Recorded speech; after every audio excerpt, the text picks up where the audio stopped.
আয়না ঘরের মাধ্যমে বিভিন্ন জানতে পেরেছি যে এরকম কিছু মানে সরকারের কিছু গোপন সেল আছে যেখানে এভাবে বছরের পর বছর মানুষকে গুম করে রাখা হয়েছে।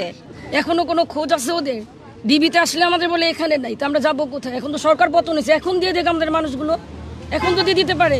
এখন যেহেতু হাসিনা সরকার নেই, সেটা আমি অপেক্ষায় ছিলাম যে কবে এই সরকার পতন হবে, কবে আমি আমার স্বামীর খোঁজ পাবো। যারা আসলে হারিয়ে গেছেন বা গুম হয়েছেন তাদের ছবি নিয়ে কিন্তু আসলে তারা এই ডিবি কার্যালয়ে এসেছেন। তাদের স্বজনদের খোঁজ পেতে আসলে তাদের এই আশা জেগেছে। আসলে তাদের সাথে কথা বলছিলাম, বিভিন্ন সময় বিভিন্ন জায়গা থেকে তাদের স্বজনদেরকে তুলে নেওয়া হয়েছিল। সেটি কিন্তু আসলে তারা এখানকার ভুক্তভোগী যারা তারা কিন্তু আসলে বলছেন। আমরা এই সকালবেলা আমরা ডিজিএফ অফিসেও গিয়েছিলাম, সেখানেও আমরা আমাদের আবেদনগুলো বলে আসছি যে আমরা আমার স্বজনকে আমি খুঁজে পেতে চাই।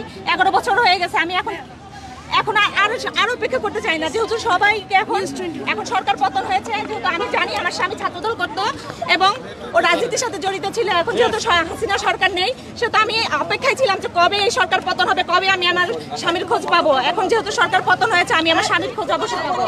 আয়না ঘরের মাধ্যমে বিভিন্ন জানতে পেরেছি যে এরকম কিছু মানে সরকারের কিছু গোপন সেল আছে যেখানে এভাবে বছরের পর বছর মানুষকে গুম করে রাখা হয়েছে। আমার একটা সন্তান 3 বছরে রেখে আমার হাজবেন্ড গুম হয়েছে, এখন আমরা পাইনি কোথাও। আমরা তো ওর তো 13 সালে 2রা ডিসেম্বরই ওর সাথে দেখা হয়েছে, আর তো ওর সাথে আমার কোনো দেখা নাই, কোনো খোঁজ খবর নাই ওর। আমরা তো সব জায়গায় যাইতেছি, কোথাও আমরা দেখেন না, আমরা দাঁড়াই, আপনার তো মিডিয়া, আপনারা তো জানেন, আমরা সব জায়গায় দাঁড়াই। এখনো কোনো খোঁজ আছে ওদের? ডিবিতে আসলে আমাদের বলে এখানে নাই, তো আমরা যাবো কোথায়? এখন তো সরকার পতন হয়েছে, এখন দিয়ে দেখ আমাদের মানুষগুলো, এখন তো দিয়ে দিতে পারে।